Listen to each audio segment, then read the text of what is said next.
Traders, FX Pip Collector here. Today is Thursday, September 5th, and I'm going to be analyzing gold versus the dollar, starting on the monthly, working my way all the way down to the 1 hour time frame for the full top-down analysis. So on gold, I still think this is a big 1, 2, 3 on the monthly. We are pretty much at the 161.8, but you do have to keep in mind that wave 3s don't have to stop at that level. That's usually the minimum level for a wave 3. They sometimes actually go a lot further than that. But it does seem like a pretty likely place to make a big corrective wave 4 and another push up for a wave 5. So taking it down to the weekly time frame. On the weekly time frame, this is the wave 1, this is the wave 2, this is all subdivisions of a wave 3.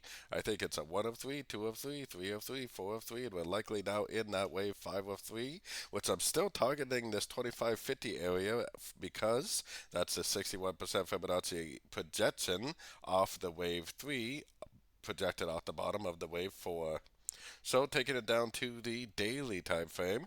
On the daily time frame, overall, I'm definitely still bullish because of the higher time frames, but I still am not really convinced that this correction is over. I still think that there's a chance it might go down before it actually goes up. Kind of seems like this might be like a wave 4 subdivision of the wave 5. You know, like a 1, 2, 3, and then this is the 4, and then this is a 1, 2, 3, 4, 5 of wave 5.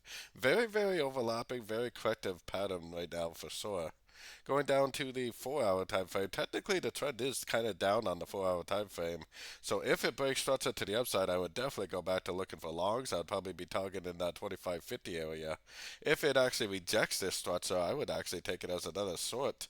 I was still thinking that this was going to be 3 ways down for A, 3 ways up for B, and then 5 ways down for C for like a 3-3-5 pattern, possibly a regular flat. So let's take it down to the 1 hour time frame.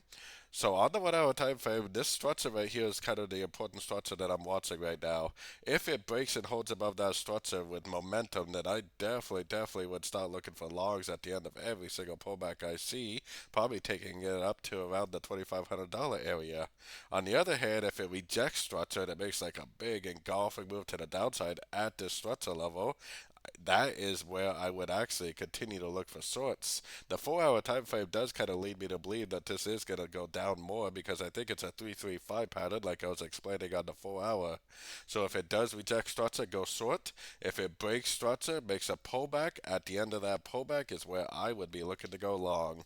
So whether it turns bullish or whether it continues to be bearish, I think we have a good plan in mind. So don't forget to join my free Discord group, which is linked down here in the corner. And as always, thank you and happy trading.